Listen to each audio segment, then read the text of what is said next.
নমস্কাৰ সকলোকে স্বাগতম জনাইছো আসাম কেৰিয়াৰ পইণ্ট ইউটিউব চেনেলটোলৈ বন্ধুসকল আজিৰ এই ভিডিঅ'টিত আমি আপোনালোকৰ আগন্তুক অনুষ্ঠিত হ'ব লগা বিটিআৰ গ্ৰেড 3 গ্ৰেড 4 আৰু ভিচিডিসি সেক্ৰেটাৰী এক্সামৰ বাবে সহায়ক হোৱাকৈ এটা গণিতৰ ইম্পৰ্টেন্ট ক্লাছ লৈছো তো ইয়াতে আমি কিছুমান শৰ্ট ট্ৰিক্স আৰু ইম্পৰ্টেন্ট ফৰ্মুলাৰ হৈতে আপোনালোকক কোৱেশ্চনবিলাক কৰাই দিবলৈ চেষ্টা কৰিম যাতে আপোনালোকে এক্সামত গৈ খুব কম সময়ৰ ভিতৰতে এনে ধৰণৰ কোৱেশ্চনবিলাক সলভ কৰি দিব পাৰে তো বলক দেৰি নকৰো কোৱেশ্চন কেটা চাও ফাৰ্স্ট কোৱেশ্চনটো কি দিছে চাওক এটা সংখ্যাৰ 8% যদি 20 হয় তেন্তে সংখ্যাটো কি if 8% of a number is 20 then the number is তো প্ৰথমতে আমি ইজি লেভেলৰ পৰা কোৱেশ্চনবিলাক কৰিম তাৰ পিছতে অলপ হাই লেভেলৰ কোৱেশ্চনো চাব লাগিব সো কি কৈছে প্ৰশ্নটো ভালকে পঢ়ি লব তাৰ পিছতে কোৱেশ্চনটো আনসাৰটো উলিয়াবলৈ যাব ঠিক আছে এতিয়া প্ৰথমতে কি কৈছে চাওক এটা সংখ্যাৰ 8% সো আমি ইয়াতে ধৰি লৈছো সংখ্যাটো x ঠিক আছে তো এই x ৰ 8% মানে x ৰ 8% আমাক কিমান দি থৈছে 20 x ৰ 8% যদি 20 হয় তেতিয়া হলে সেই x টো কিমান হ'ব ঠিক আছে ইয়াতে আমি x টোকে ধৰি লৈছো কাৰণ x ধৰিলে আমাৰ সুবিধা হয় কৰিবলৈ সো ইয়াতে আমাক x ৰ ভ্যালুটো উলিয়াব দিছে এতিয়া x ৰ 8% মানে কি x পূৰণ 8% টো এতিয়া আমি অতৰাব লাগিব সো পাৰ্সেন্ট টো কেনেকে অতৰাব লাগে আমি আগতেও কৈছো এতিয়া যদি আপোনালোকে আগৰ ভিডিওবিলাক চোৱা নাই চাই লব তো ইয়াতে চাওক 8% আছে হয়নে 8% টো যদি আমি অতৰাব লগা হয় ওপৰত 8 পাতিব লাগিব আৰু তলত 1 ৰে হৰণ কৰিব লাগিব ঠিক আছে যিকোনো পাৰ্সেন্ট অতৰাবলৈ হলে সদায় তলত 1 ৰে হৰণ কৰিব লাগে ঠিক আছে বুজি পাইছে চাগে তো ইয়াতে যদি আমি এতিয়া 8% টো লিখো কেনেকে লিখিম 8/100 হল আৰু ইফালে ইকুৱেল 20 এতিয়া যদি কটাকটি কৰো 8ক যদি 2 ৰে কাটো 4 বাৰ যাব আৰু 1ক যদি 2 ৰে কাটো 50 বাৰ যাব হল এতিয়া 4/50 ওলাইছে 4/50 টো যদি হিফালে গুছি যায় কেনেকে যাব চাওক x * 4/50 ওলালে হয়নে এতিয়া ইফালে ওলাইছে 20 এতিয়া আমি যদি ইফালে লিখো x এতিয়া 4/50 টো কি হ'ব চাওক ওপৰত 4 আছে মানে ওপৰত ইয়াত 4 টো পূৰণ হৈছে ইফালে গুছি গলে হৰণ হৈ যাবগে সো 4 টো তলত গুছি আহিব আৰু তাত ওপৰত 20 টো আছিল আৰু এই 50 টো যেহেতু তলত হৰণ হৈছে ইফালে গলে পূৰণ হৈ যাবগে ইফালে 50 গুছি আহিলে হল এতিয়া আমি 4 এ যদি 20ক কাটো 5 বাৰ যাব গম পাইছে এটো হৈ গলগে 5 তো আমাৰ আনসাৰটোত কিমান থাকিবগে 5 * 50 বুজি পাইছে কটাকটিটো চাগে সকলোৱে পাৰিব 5 * 50 কৰিলে হৈ যাবগে 5 * 5 = 25 250 হ'ব আমাৰ আনসাৰ x ৰ ভ্যালুটো হৈ গলগে 250 বুজি পাইছে চাগে x ৰ ভ্যালুটো আমাৰ ওলাইছে 250 এটো হৈ যাব আমাৰ আনসাৰ সকলোৱে চাগে ক্লিয়াৰ হৈছে তো 250 অপচন এট আছে অপচন এটো হৈ যাব শুদ্ধ উত্তৰ তো আমাৰ সংখ্যাটো হৈ গলগে 250 তো এতিয়া আমি আগবঢ়ো নেক্সট কোৱেশ্চনটোলে নেক্সট কোৱেশ্চনটো চাওক এটা সংখ্যাৰ 5% যিমান 500 টকাৰ 12%ও হিমান তেন্তে সংখ্যাটো কি হ'ব 5% of a number is equal to 12% of rest 500 then the number is same একে ধৰণৰ কোৱেশ্চন হয় যদি আপোনালোকে আগৰটো বুজি পাইছিল এটো কৰি চাবলৈ ট্ৰাই কৰক আৰু কোনোবা যদি কৰিব পাৰে তেনেহলে ভিডিওটো পোষ্ট কৰি কমেন্টত আনসাৰটো জনাই দিব ঠিক আছে তো ইয়াতে আপোনালোকে চাব যি সকলে পঢ়া নাই ভালদৰে চাই লব এটো ইয়াতে আমি কি ধৰিব কৈছে চাওক এটা সংখ্যাৰ 5% যিমান এটা হেই সংখ্যাটো আমি ধৰি লৈছো ইয়াতে সংখ্যাটো ধৰি লৈছো x ঠিক আছে এতিয়া চাওক ভালকে বস্তুটো চাব লাগিব এটা সংখ্যাৰ 5% যিমান এতিয়া মানে এটা সংখ্যা আমি x ধৰিছো তো x ৰ 5% x ৰ 5% যিমান 500 টকাৰ 12%ও হিমান বুলি কোৱাৰ লগে লগে সমান চিহ্ন আহিব আৰু কি বুলি কৈছে ইফালে 500 টকাৰ 12% 500ৰ 12% হৈ গল এটোৱে x ৰ 5% সমান 500 টকাৰ 12% এটোৱে আমাক কৈছে তো ইয়াৰ পৰা x ৰ ভ্যালুটো উলিয়াই দিম আমি এতিয়া পাৰ্চেন্টটো অতৰাবলৈ শিকাইছো কেনেকে অতৰাব লাগিব ওপৰত 5 ৰাখিব তলত 100 ৰাখি দিব ইয়াতো সেম 500 পূৰণ ওপৰত 12 ৰাখিব তলত 100 ৰে হৰণ কৰি দিব হৈ গলগে এতিয়া ইয়াত 100 দুটা শূন্য কাটি দিলো 500 দুটা শূন্য কাটি দিলো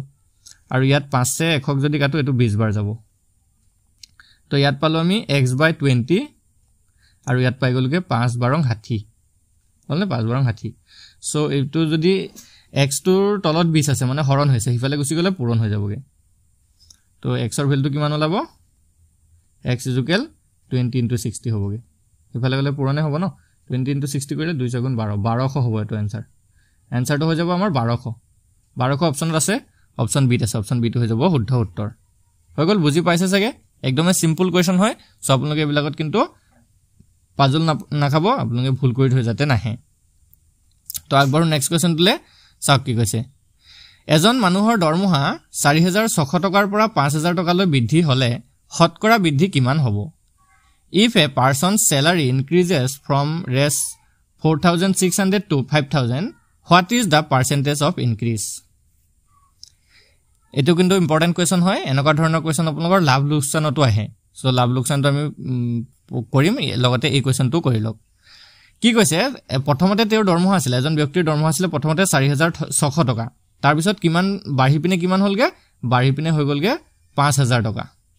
প্ৰথমতে আমি দেখিম যে প্ৰথমতে আমি চাব লাগিব যে কিমান টকা বাঢ়িলে ঠিক আছে 4600 ৰ পৰা 5000 হ'বলৈ হলে কিমান টকা বাঢ়িছে হেতু আমি চাব লাগিব তো ইয়াত যদি আমি দেখো চাও 5000 ৰ পৰা 4600 মাইনাস কৰি দিওক তেতিয়া গম পাব কিমান বাঢ়িছে তো উলাই আছে বাৰু 400 টকা বাঢ়িছে হল 400 টকা এটা তেওঁৰ ইনক্ৰিজ হৈছে প্ৰথম কথা আমি উলিয়ালো যে 400 টকা কি হৈছে ইনক্ৰিজ হৈছে বাঢ়িছে এতিয়া আমাক এই 400 টকাটো পাৰ্সেন্টেজত উলিয়াই দিম যে কিমান পাৰ্সেন্ট বৃদ্ধি হ'ল সো পাৰ্সেন্টেজত উলিয়াবৰ কাৰণে আপোনাক কি কৰিব চাওক মই মুছি দিছো গুটেকিটা তো আমাৰ ইনক্ৰিজটো কিমান হৈছিল 400 টকা হয়নে আৰু প্ৰথমৰ স্যালাৰিটো কি আছিল ফাৰ্স্ট স্যালাৰি এফএস মানে মই ফাৰ্স্ট স্যালাৰিটো লিখিছো দেই প্ৰথমৰ স্যালাৰিটো কিমান আছিল 4600 টকা হল এতিয়া আমাৰ সূত্ৰ এটা আছে মনত ৰাখি থব যেহেতু ইনক্ৰিজ পাৰ্সেন্টেজত হৈছে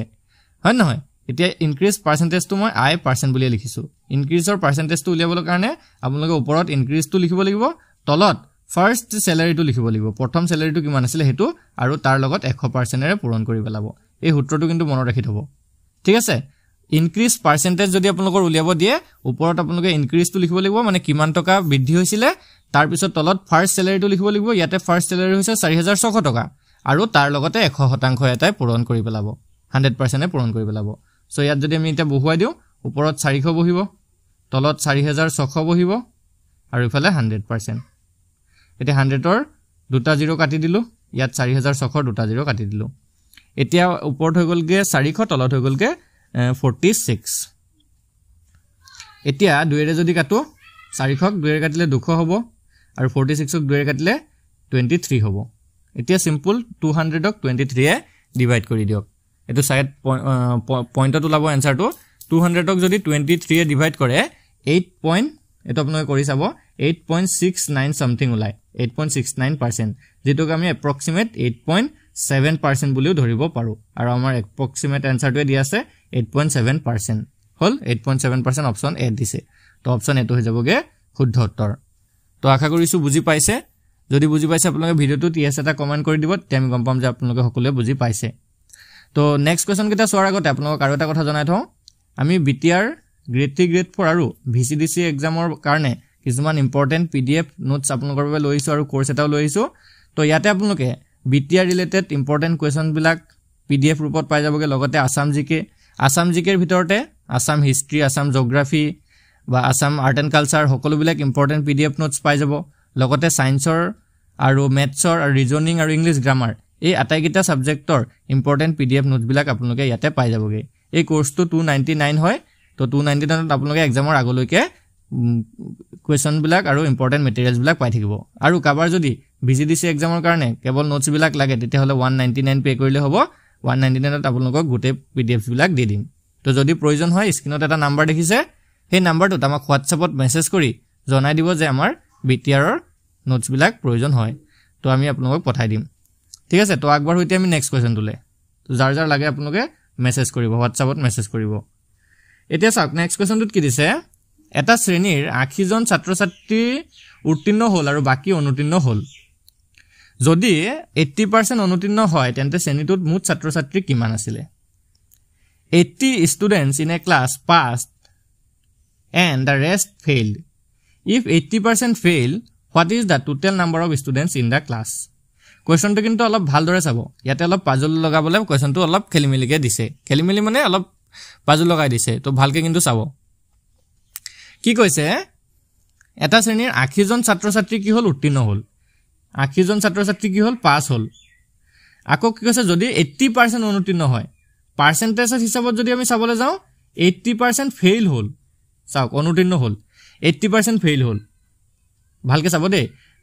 যদি আমি ষ্টুডেন্ট হিচাপত কাউন্ট কৰিবলৈ যাও 80 জন পাস হল আৰু যদি পাৰ্সেন্টেজ হিচাপত চাবলৈ যাও 80% এ ফেইল হল মানে মাত্ৰ 20% পাস কৰিছে হয় নে নহয় চাওক 80% যদি ফেইল কৰিছে 20% মাত্ৰ পাছ কৰিছে হয় না 20% অকল পাছ হৈছে এতিয়া আমাক কৈছে যে ক্লাস 2 ত মুঠ ছাত্ৰ ছাত্ৰী কিমান আছিল তো এটা কথা ভালকে চাব পাছ কৰা ষ্টুডেন্ট টোটাল কিমান আছিল পাছ কৰা ষ্টুডেন্ট আছিল টোটাল 20 আৰু পাছ কৰা পাৰ্সেন্টেজ আছিল কিমান 20% এই 20% সৰি 20 নহয় দেই পাছ কৰা টোটাল ষ্টুডেন্ট আছিল 80 জন ভালকে চাব এটো পাছ কৰা টোটাল ষ্টুডেন্ট আছিল 80 জন আৰু পাছ কৰাৰ পাৰ্সেন্টেজটো আছিল 20% এই 20% এ 80 নহয় জানো চাওক ভালকে 20% এ 80 হয় বুজি পাইছানে এই 20% এ হৈ গলগে 80 সো ইয়াৰ পৰা আমি 1% উলিয়াই লম 1% উলালে 100% উলাই যাবগে 100% এ হ'ব টোটাল ছাত্ৰ ছাত্ৰী সো ইয়াৰ পৰা গম পালো যে আমি কি চাওক ভালকে চাব 20% is equal কি 80 so 1% to উলিয়াই লৈছো 1% is equal কি হ'ব 80/20 ডিভাইড কৰিলে 0 0 কাটিলে 2 এ 8 কাটিলে 4 1% is equal 4 so 100% is equal কিমান হ'ব 1% is equal যদি 4 হয় 100% is equal কি হ'ব 4 into 100 4 into 100 কৰিলে 400 তো টোটাল ষ্টুডেন্টস হৈ যাবগে আমাৰ 400 তো 400 অপচন 8 আছে অপচন 8 হৈ যাব শুদ্ধ উত্তৰ ঠিক আছে অপচন 8 হৈ যাব শুদ্ধ উত্তৰ যদি বুজি পোৱা নাই আপোনালোকে কমেন্টত জনাই দিব আমি আকৌ এই কোৱেশ্চনটো কৰাই দিম বাৰু তো আগবাৰ হইতে আমি নেক্সট কোৱেশ্চনটোলে নেক্সট কোৱেশ্চনটো চাওক এখন সৰু চহৰত থকা 1,20,000 মানুহৰ 90,000 ইংৰাজী বুজি পায় তেন্তে হতকৰা কিমান জনে ইংৰাজী বুজি পায় of the 1,20,000 people in a small town 90,000 understand English so what percentage people understand English কিমান শতাংশই ইংৰাজী বুজি পায় আমাক খুদিছে তো এটো কৰিব কাৰণে আপোনাক কি কৰিব চাওক প্ৰথম এটা সূত্ৰ আছে সিম্পল এটা সূত্ৰ আছে কিমান পাৰ্চেন্ট ইংৰাজী বুজি পায় তাৰ কাৰণে কি কৰিব তলত আপোনালোকে টোটালটো লিখি লব টোটাল পপুলেশন তলত টোটাল পপুলেশনটো লিখি লব আৰু ওপৰত কিমান পাৰ্চেন্টে ইংৰাজী বুজি পায় ঠিক আছে কিমান পাৰ্চেন্ট নহয় কিমান জনে ইংৰাজী বুজি পায় আন্ডাৰস্ট্যান্ড ইংলিশ ওপৰত মই আন্ডাৰস্ট্যান্ড এনেকৈ লিখি দিছো আন্ডাৰস্ট্যান্ড ইংলিশ পপুলেশন কিমান জনে ইংৰাজী বুজি পায় আৰু তাৰ লগতে 100% দি পূৰণ কৰি দিব মই আকৌ কৈ দিছো চাওক আপোনালোকে তলত কি কৰিব টোটাল পপুলেশনটো লিখি লব মানে ইয়াত টোটাল পপুলেশনটো হৈছে 1,20,000 আৰু ওপৰত কি লিখিব কিমান জনে ইংৰাজী বুজি পায় সো ইয়াতে 90,000 জনে ইংৰাজী বুজি পায় ওপৰত 90,000 জন লিখি লব আৰু তাৰ লগতে 100% দি পূৰণ কৰি দিব তেতিয়া পাৰ্সেন্টেজত ওলাই যাব হল তো এতিয়া আমি লিখি দিও এখিনি ওপৰত হ'ব 90,000 তলত 1,20,000 তলত কিমান হ'ব 1,20,000 আৰু 100% এ পূৰণ কৰি দিয়ক হল এতিয়া ইয়াতে 4টা 0 আমি কাটিব পাৰিম ওপৰৰ 4টা 0 তলত 4টা 0 ইয়াতে থাকিলে এতিয়া 9/12 into 100 এতিয়া 3 এ যদি কাটি দিও 9 তিনিবাৰ যাব 12 যাব 4 বাৰ তো আমাৰ আনসাৰটো কিমান লবগে 3/4 into 100% 4 এ যদি 100 কাটে কেবাৰ যায় 25 বাৰ হয়নে থাকিলেগে 3 পূৰণ 25% 3 পূৰণ 25 কৰিলে হয়গে 75 হলনে 75% আমাৰ আনসাৰ ওলাই গলগে 75% নে ইংৰাজী বুজি পায় সো একদমে সহজ হয় 75% অপচন বি আছে অপচন বি হৈ যাবগে শুদ্ধ উত্তৰ খালি আপোনালোকে ইমান টান বুলি ভাবি নলব একদম সিম্পল ওয়েত আপোনালোকে কৰিবলৈ চেষ্টা কৰিব আৰু যিবিলাক আমি ইম্পৰ্টেন্ট ফৰ্মুলা কৈ গৈছো এইবিলাক নোট কৰি যাব তো আগবাৰ হইতে আমি নেক্সট কোৱেশ্চনটো চাওক 500 টকাৰ এটা স্কুল বেগ যদি 30% হ্ৰাস কৰি বিক্ৰী কৰা হয় তেতিয়া বেচা দাম কিমান হ'ব if a school bag worth rest 500 is sold at a discount of 30% the selling price will be তো কি কৈছে চাওক 500 টকাৰ স্কুল বেগ এটা আছে দেই এটা স্কুল বেগ এটা আছে 500 টকা হলনে স্কুল বেগটোৰ প্ৰাইস হৈছে 500 টকা তো তাতে 30% ডিসকাউন্ট দিয়া হৈছে 30% যদি ডিসকাউন্ট দিয়া হয় তেতিয়া হলে সেই বেগটো কিমান দামত বেচা হ'ব 30% ডিসকাউন্ট দিলে তাত বেগটো কিমান দামত বেচা হ'ব সো এটো আমি 500 টকাৰ 30% উলিয়াই লম 500 30% উলিয়াই এটো 500 পৰা মাইনাস কৰিলে হৈ গলগে তো 500 30% কিমান হ'ব 500 into 30/100 আমি পার্সেন্টেজ উঠোৱাটো কি আহিছো সো এটো দুটা 0 কাটি দিলো এটো দুটা 0 কাটি দিলো 3 5 গুণ 15 150 এটো হৈ গলগে ডিসকাউন্টটো 150 টকা কি হ'ব ডিসকাউন্ট হ'ব এতিয়া টোটাল মানে দামটো আছিল বেগটোৰ কিমান 500 টকা তাৰে পৰা 150 টকা এটা ডিসকাউন্ট কৰি দিয়ক 500 পৰা 150 টা ডিসকাউন্ট কৰি দিয়ক সো 500 - 150 এটো কিমান হ'ব 350 হয় নহয় 350 টকা হ'ব এই বেগটোৰ দাম যদি 30% ডিসকাউন্ট কৰা হয় সো 350 অপচন এট আছে অপচন এটো হৈ যাব শুদ্ধ উত্তৰ বুজি পাইছে যে সকলোৱে তো আগবাঢ়ো এতিয়া আমি নেক্সট কোৱেশ্চন তুলে নেক্সট কোৱেশ্চন তো চাওক 12500 টকা মূল্যৰ এটা টিভি দাম যদি 20% হ্ৰাস কৰা হয় তেতিয়াহলে কিনা দাম কিমান হ'ব 12500 worth the TV if you reduce the price of 1 by 20% the price will be ঠিক আছে 12500 টকা এটা ধৰক টিভিৰ দাম আছে আৰু তাতে 20% ডিসকাউন্ট দিয়া হৈছে তেতিয়া হলে কি আপুনি কিমান টকাত হেতু টিভিটো কিনিব সো একে ধৰণৰ কোৱেশ্চনে হয় আগৰটোৰ নিচিনাই যদি আপোনালোকে বুজি পাইছে তেতিয়া হলে এটো কৰিবলে ট্ৰাই কৰক ঠিক আছে ভিডিওটো পজ কৰি পিনে আপোনালোকে আনসাৰটো উলিয়াই কমেন্ট কৰক কিমান হ'ব 10200 টকা হ'ব নে 11000 হ'ব নে 10100 টকা নে 10000 টকা হ'ব সো কোনটো আনসাৰ কাৰেক্ট হ'ব আপোনালোকে কমেন্ট কৰিব পাৰে তো চাওক কি কৈছে যে এটা টিভিটোৰ প্ৰথমতে মূল্য আছিল কিমান 12500 টকা 12500 টকা তাৰ মূল্য তাতে কৈছে যে 20% ডিসকাউন্ট দিব 20% ডিসকাউন্ট বা কমাই দিব সো ৰিডিউস কৰা হ'ব 20% এতিয়া আমি 12500 টকাৰ 20% উলিয়াম 12500 টকাৰ 20% একে আগৰটোৰ দৰে হয় 12500 টকাৰ 20% উলিয়া হেতু মাইনাস কৰি দিম 12500 পূৰণ 20 by 100 100 দুটা শূন্য কাটিলো ইয়া দুটা শূন্য কাটিলো থাকিলে 125 into 20 এটো 125 যদি দুগুণ কৰো এটো হবগে 250 আৰু এফালে 2500 টকা কিমান কমিব 2500 টকা এটা আমাৰ ডিসকাউন্ট পাম 2500 টকা ডিসকাউন্ট পাম হলনে এতিয়া 2500 টকাটো মাইনাস কৰি দিলে হল কাৰ পৰা মাইনাস কৰিব এই 12500 ৰ পৰা 2500 টো মাইনাস কৰি দিওক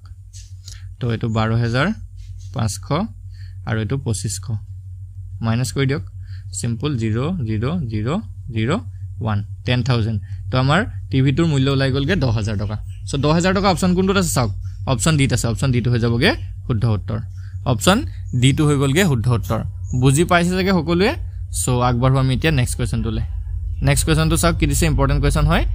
এ বি সি ৰ মাজত 5:6:7 কোনো মূলধন ভাগ কৰা হল যদি এৰ ভাগত 150 টকা পৰে তেন্তে মুঠ মূলধন কিমান আছিল any capital is divided between A B C in the ratio of 5:6:7 if a share was raised 150 the total capital was ভালকে চাওক কি কৈছে তিনজন ব্যক্তি আছে A B আৰু C এই তিনজনৰ মাজত এটা